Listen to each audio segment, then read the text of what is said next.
Elshita News and Talk. Program pendidikan jarak jauh atau PJJ jenjang SMA yang mulai diterapkan di Jawa Tengah masih menghadapi tantangan. Hingga awal Agustus 2026, jumlah pendaftar di 4 sekolah penyelenggara belum memenuhi kuota yang disediakan. Padahal program yang digagas Kementerian Pendidikan Dasar dan Menengah ini ditujukan untuk memperluas akses pendidikan bagi anak usia 16 hingga 18 tahun yang putus sekolah atau belum melanjutkan pendidikan. Seluruh proses pembelajaran diberikan secara gratis dengan sistem kombinasi pembelajaran daring dan tatap muka virtual. Pemerintah Provinsi Jawa Tengah pun terus mendorong sosialisasi agar program ini mampu menjangkau lebih banyak sasaran.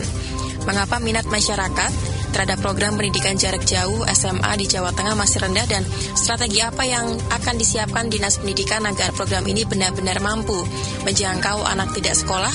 Kami akan berbincang secara langsung bersama Kepala Bidang atau Kabid Pembinaan Pendidikan Menengah Atas atau PSMA di Dinas Pendidikan dan Kebudayaan Provinsi Jawa Tengah, Dr. Kusno, SPD MSI. Elshita News and Talk. Pak Kusno, selamat sore Bapak. Selamat sore. Pak Kusno, untuk angka anak tidak sekolah ya, ini di Jawa Tengah ini memang cukup banyak angkanya Pak Kusno yang dimiliki oleh Dinas Pendidikan Kebudayaan Provinsi Jawa Tengah sendiri Pak. Iya, jadi sebelumnya Assalamualaikum warahmatullahi wabarakatuh. Untuk teman-teman semuanya, jadi kami sampaikan terkait dengan angka putus sekolah ya, termasuk anak-anak yang tidak sekolah, itu memang cukup besar, dan itu sudah diketahui banyak oleh masyarakat itu. Maka pemerintah Provinsi Jawa Tengah melalui program SPMB kan berusaha semaksimal mungkin untuk bisa memberi kesempatan kepada anak-anak yang ingin sekolah, baik yang kemarin melalui jalur reguler, artinya pendaftaran sesuai dengan aturan, itu kan juga kita menampung para ATS, anak putus sekolah itu. Namun demikian juga ada yang belum tertampung karena berbagai faktor atau berbagai latar belakang. Baik, ini untuk PJJ bagi SMA ya Pak Kusno sendiri. Ini nanti memang skemanya ini ada yang virtual dan juga asinkronus seperti itu. Betul, jadi kami di Dinas Pendidikan ini kan melalui Kementerian Pendidikan Dasar dan Menengah kan memang ditugasi, diberikan tanggung jawab untuk mengelola PJJ dengan sekolah induk yaitu SMA 2 Semarang dan 3 sekolah mitra yaitu SMA 1 Kemusu, SMA 1 Gebog dan SMA 3 Brebes dengan kuota masing-masing satu kelas yaitu 36, berarti secara total ada 108 kuota atau 108 kursi gitu. Nah, adapun model pembelajarannya ya sinkronus dan asinkronus.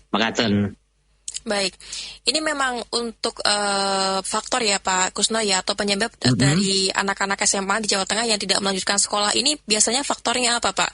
Terus kemudian untuk mereka ya yang mungkin dari keluarga yang kurang mampu sendiri dari faktor ekonomi, untuk pembelajaran tatap muka secara virtualnya ataupun secara online itu nanti seperti apa Pak untuk bisa menjangkau anak-anak mungkin yang untuk faktor ekonominya rendah Pak? Baik, jadi memang secara data anak-anak yang tidak melanjutkan sekolah dari SMP atau jenjang SMP atau MTS di masing-masing kabupaten kota ke tingkat SMA memang berbagai latar belakang.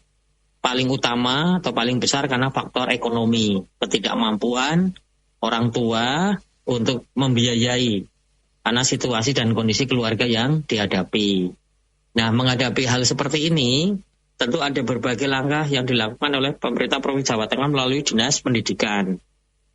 Nah, salah satunya adalah menyelenggarakan program PJJ pendidikan jarak jauh, yaitu memberi pelayanan kepada mereka-mereka yang memang karena satu lain hal tidak bisa sekolah secara reguler, maka diberikan program PJJ. Nah, adapun modalnya ya daring.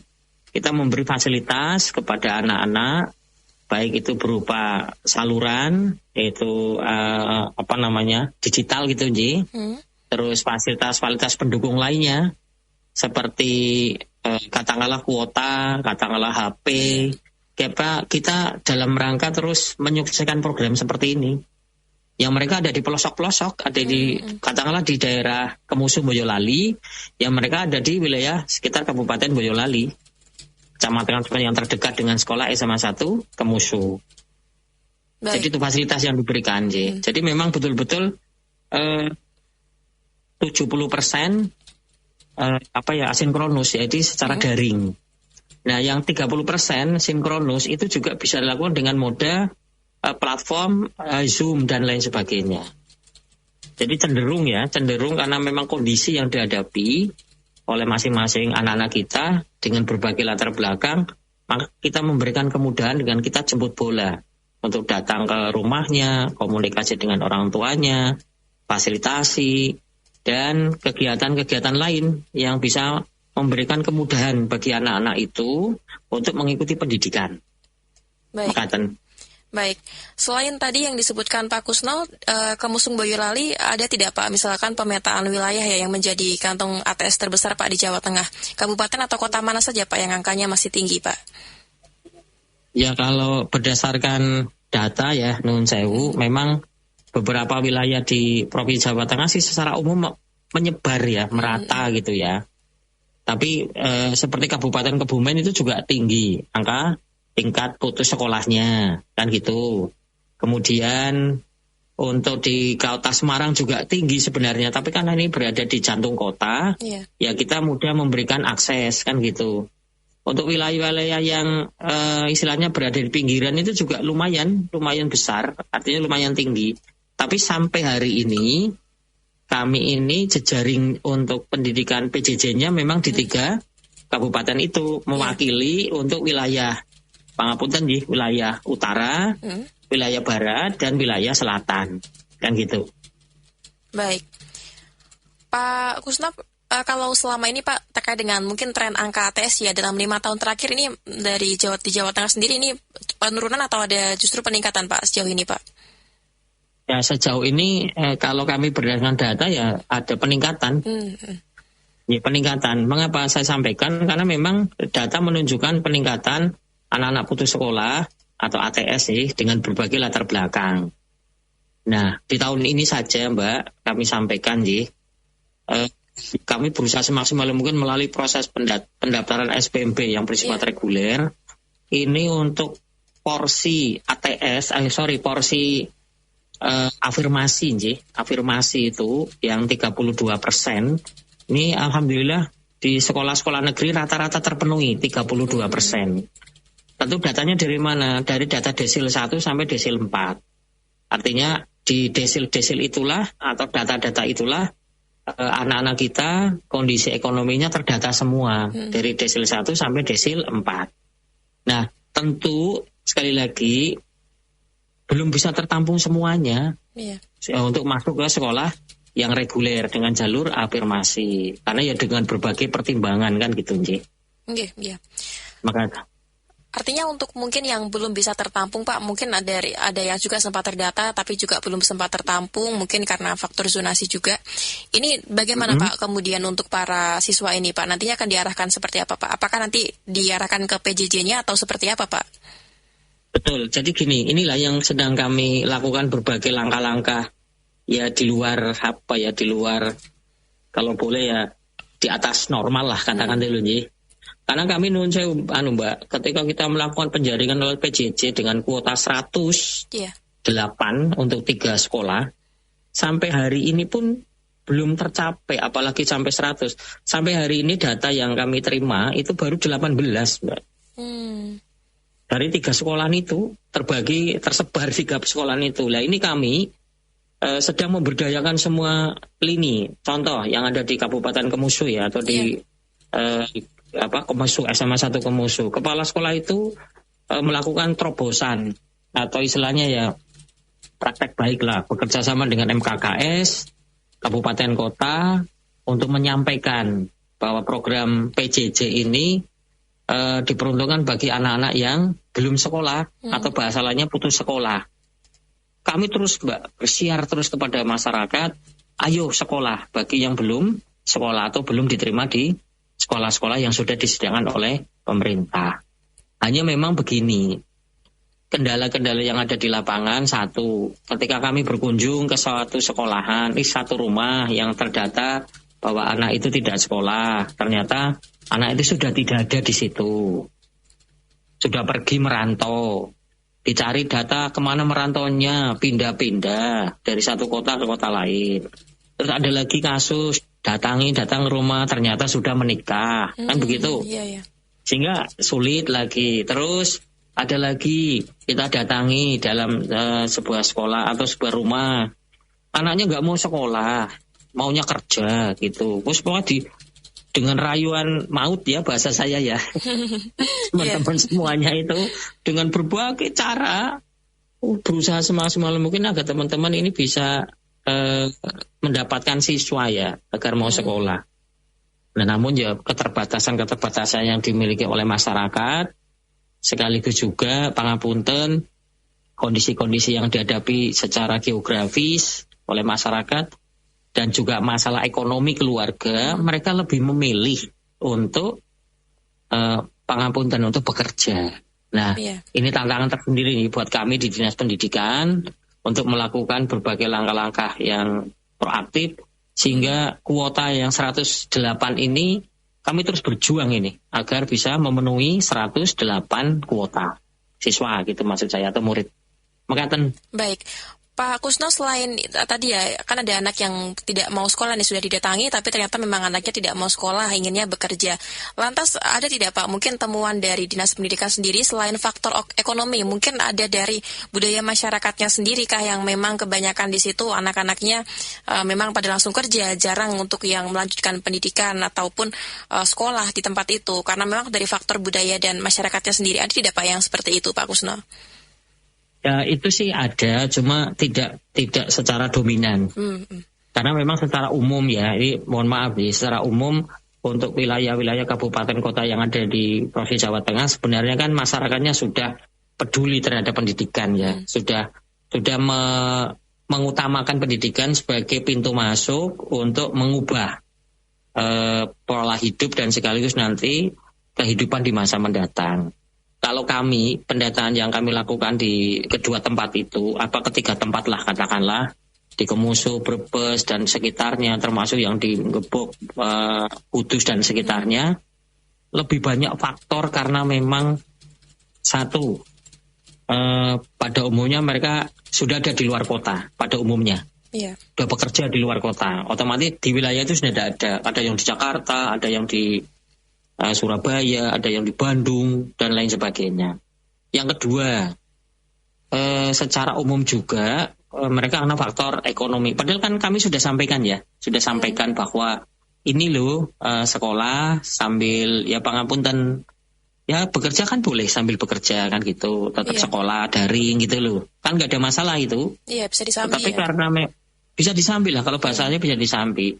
Tetapi karena mungkin mindset ya, pangapunten mindset itu yang dimiliki anak tersebut, jadi anak tersebut kadang-kadang kalimat begini, udah males gitu, kalimatnya gitu loh, udah malas sekolah, malas mikir ya, bahasa itu yang kami dengar dari anak-anak, sehingga ini menjadi sebuah sebuah tantangan kami di masa depan.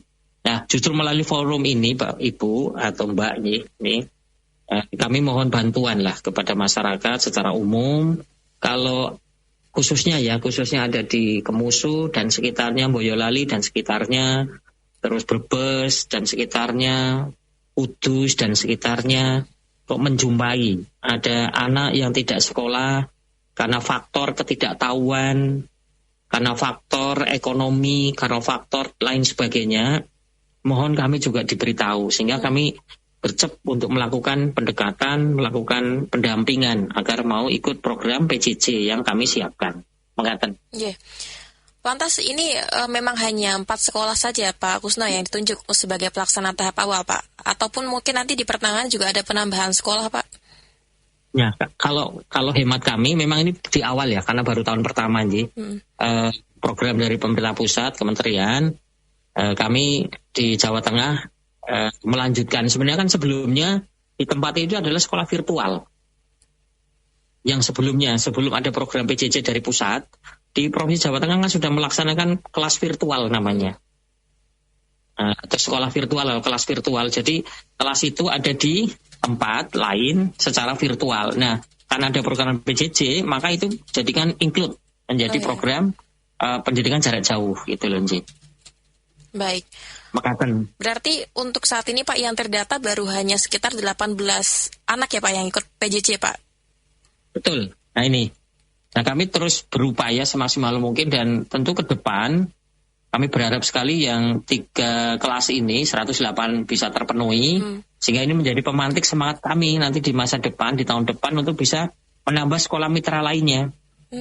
Sehingga angka putus sekolah di Jawa Tengah atau anak-anak yang tidak bisa mengikuti pendidikan secara reguler, kita bisa melayani dengan sebaik-baiknya. Walaupun anak tersebut ada di pedesaan, ada di pelosok, sambil bekerja, yang penting dia bisa sekolah gitu. Iya. Pak Kusno, ini kan terkait dengan PJJ, bagaimana semisal nih ada siswa ya ataupun peserta yang sudah cukup lama nih putus sekolah misalnya 5 ataupun 6 tahun ya, ini apakah masih bisa mengikuti program ini Pak selama usianya memenuhi syarat? Dan perbedaannya mungkin dengan kita ambil paket C itu apa sih Pak Kusno? Jadi gini, kalau di program PJJ ini kan memang dibatasi waktu ya, 16 sampai 18 kan itu Nji. Di antara ruang-ruang waktu-waktu itu. Karena kalau yang kejar paket C kan nanti bisa usianya lebih dari yang dimaksudkan gitu. Oh ya, artinya memang difokuskannya untuk usia 16 hingga 18 tahun ya, artinya usia-usia remaja ya Pak Kusno ya? Iya, usia remaja, betul. Itu bedanya dengan yang di PKBM atau ada di kejar paket ya. Oh ya. Baik, Pak Kusno, lantas ini kalau untuk dari PJJ sendiri ini ada batas waktu pendaftarannya tidak? Apakah sama seperti SPMI atau seperti apa biasanya Pak Kusno? Ya kemarin kan memang sudah selesai pendaftaran sampai bulan Juli, Nji. Kemudian ini sudah memasuki masa MPLS. Kemarin kita launching untuk MPLS hari pertama, kemarin tanggal 3 itu kita sudah mulai MPLS, jalan terus. Tetapi dalam prakteknya nanti di lapangan, karena ini kan kita terus penjaringan kan terhadap anak-anak. Terus saja. Sampai benar-benar kita berupaya semaksimal mungkin, Ji. Tentu nanti ada batas waktunya, Mbak. Tidak dalam kategori terus berpanjang-panjang itu. Tapi kita maksimalkan untuk mendapatkan 36 per SMA mitra, Ji. Misalnya SMA Kemusu 35 ya berarti berhenti. Nanti SMA 1 Gebo 36 berhenti. SMA yang di SMA 3 Brebes ya 36 berhenti. Harapannya pangapunten ini kami upaya semaksimal mungkin lah dalam bulan Agustus ini bisa memaksimalkan mendapatkan 36 per sekolahan. Memaksimalkan kuota yang tersedia Pak Kusno ya seperti itu. Iya betul, betul. Lantas untuk itu Pak, mungkin siswa-siswa ya yang mungkin mengikuti PJJ ini apakah tetap punya kesempatan Pak, misalkan ikut kegiatan non akademik kayak organisasi, ekstrakurikuler dan pengembangan karakter lainnya, karena mengingatkan juga untuk lebih banyaknya secara virtual ya Pak ya. Iya. Jadi sebenarnya anak-anak tersebut memiliki hak yang sama, cuma kan karena situasi dan kondisi yang dihadapi oleh anak-anak dan mereka dalam posisi pendidikan daring, kan sulit ya untuk ketemu satu sama lain. Jadi sementara kami tetap fokuskan pada pembelajaran bersama daring. Kalaupun ada ekstrakurikuler atau ada kecakapan-kecakapan lain, berarti kan lebih banyak individual ini. Baik. Jadi tidak bisa, misalnya Nun Sewu, mereka berlatih bersama, misalnya Pak Ngapunten di Teter atau berlatih bersama, kan mereka jauh-jauh juga antar satu sama yang lain di wilayah tersebut. Kecuali pada saat nanti sinkronus yang 30% mereka bisa ketemu, bisa bercengkrama, berdiskusi dan lain sebagainya. Tapi prinsip kami tetap memberikan layanan yang bersifat pengembangan diri atau life skill. Baik, artinya juga sudah bekerja sama misalkan dengan RT RW setempat ya Pak ya untuk pendataan para masyarakatnya yang di sekitaran mungkin di Kemusu, di Gebok dan lain sebagainya. Ampun Bu, ampun. Dengan RT RW, kelurahan, kecamatan, tokoh-tokoh masyarakat, tokoh agama, terus pemangku kepentingan, stakeholder, semuanya sudah. Bapak Kepala Dinas, kemudian Bapak Gubernur dan lain sebagainya, kita sudah sampaikan semuanya. Artinya bahwa PJJ ini sebenarnya menjadi langkah proaktif kami di Dinas Pendidikan dengan dawuh dari Bapak Gubernur untuk betul-betul menyisir anak-anak untuk bisa sekolah. Karena tagline kami, anak harus sekolah. Yeah. Apapun kondisinya, Ji. Ya pokoknya bagaimana lah, karena wong Jawa piye carane kan gitu, Ji, untuk bisa sekolah gitu loh. Ya tentu dengan aturan dan ketentuan yang berlaku. Kalau kalau sudah usianya 20 ya nanti ikutnya cara paket. Tapi kalau di antara 16 sampai 18 ya wis rayuannya, tadi saya bilang Mbak, rayuannya maut lah pokoknya. Dengan iming-iming juga, iming-iming nanti kalau kamu sekolah begini, pokoknya nanti bisa begini. Sampai segitunya teman-teman kepala sekolah dan juga tim SPMB di sekolah-sekolah kemitraan tadi. Termasuk pendekatan juga bagi anak-anak yang sudah bekerja juga tetap dirayu ya Pak, dengan rayuan maut tadi ya kata Pak Kusno. Tetap dirayu, tetap sekolah, karena sekolahnya kan daring. Jadi kita bermitra dengan tempat bekerja mereka. Mas, kamu kan sekolah, iya. Kamu kan kerja, iya Pak. Tapi pengen sekolah atau ya aku pengen Pak. Ya sudah sekolah ikut daring ya, gitu loh. Difasilitasi. Ya tentu ini kita harus diskusi dengan tempat kerjanya kan. Agar bisa memberikan kesempatan lah untuk anak-anak tetap mendapatkan ijazah. Karena begini, di PJJ ini jumlah siswa yang 108 tadi kan masuknya ke Dapodik Sekolah Induk, yaitu SMA 2 Semarang. Jadi nanti ijazahnya juga dari SMA 2 Semarang, Mbak. Nah di situ, dari situ saya berharap anak-anak yang ini tidak sekolah atau belum sekolah dengan kondisi seperti ini kan bersemangat itu loh. Oh nanti jadi saya dapat ijazahnya dari SMA 2 Semarang. Penyelenggaranya di 3 sekolahan, yaitu Kemusu, Gebok, sama di SMA 3 Brebes gitu.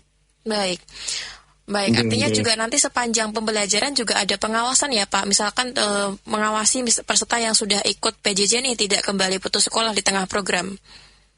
Ada, kita melibatkan semua komponen. Pengawas sekolah juga kita libatkan, kepala sekolah kita libatkan, guru-guru, tokoh masyarakat, termasuk pangapunten, tokoh-tokoh agama di wilayah itu, anak yang sudah terdata sebagai siswa PJJ, ya kita jaga betul sampai lulus itu, Jangan istilahnya putus sekolah atau di perjalanan gitu maksudnya, Iya, putus sekolah di perjalanan. Jangan, itu kita carinya susah ya.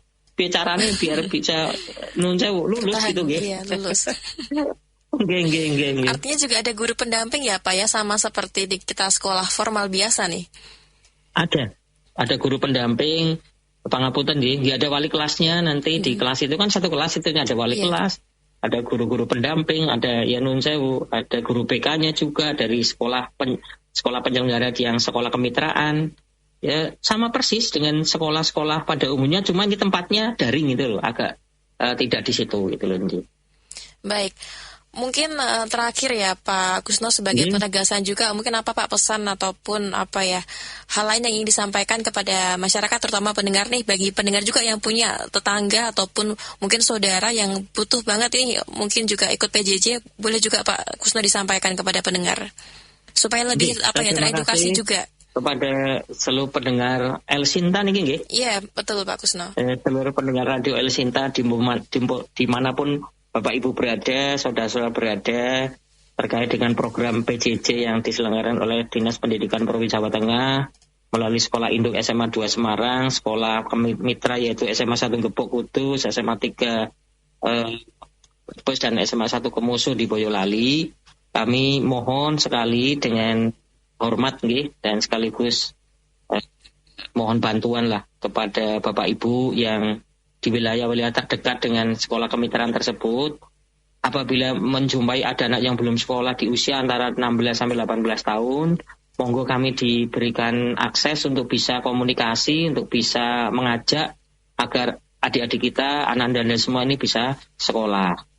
Itu yang pertama. Yang kedua, kami juga mohon dengan hormat dengan sekaligus juga pangapunten, kami mohon bantuan agar para orang tua, saudara-saudara semua yang ada di wilayah-wilayah di mana ada anak-anak yang tidak sekolah atau belum sekolah, karena satu lain hal kami juga mohon dibantu agar kami bisa memberikan bantuan kepada adik-adik kita, anak-anak kita. Dengan 108 di 3 tempat itu, kami berharap untuk bisa segera terpenuhi. Dan insya Allah nanti di tahun depan semoga ini terus bisa berkembang dan pada akhirnya program dari Bapak Gubernur pengentasan kemiskinan dan pengentasan kebodohan istilahnya untuk anak-anak kita di Jawa Tengah ini bisa betul-betul terrealisasi dengan baik, dan anak usia sekolah harus sekolah. Mengatakan nggih. Baik, terima kasih Pak Kusno. Telah meluangkan waktunya ya berbagi informasi dengan Sinta, dan kami juga semoga mendapatkan kabar baik juga ya Pak ya, nantinya target rombongan belajarnya juga segera mencapai seperti itu. Betul. Dan ini sekaligus Mbak minta bantuan kepada Radio El Sinta ya, untuk bisa ikut juga menyampaikan kepada masyarakat agar ini ada program PJJ di Dinas Pendidikan Provinsi Jawa Tengah. Monggo untuk menjadi satu kanal informasi yang bisa diketahui oleh masyarakat di Jawa Tengah. Makaten. Baik, terima kasih Pak Kusno atas waktunya. Selamat sore Bapak, selamat beraktivitas kembali. Matur suwun sangat, mohon maaf jika ada yang tidak berkenan. Assalamualaikum warahmatullahi wabarakatuh. Waalaikumsalam warahmatullahi wabarakatuh. Pendengar, demikian Kepala Bidang atau Kabid Pembinaan Pendidikan Menengah Atas atau PSMA di Dinas Pendidikan dan Kebudayaan Provinsi Jawa Tengah, Dr. Kusno, SPD MSI.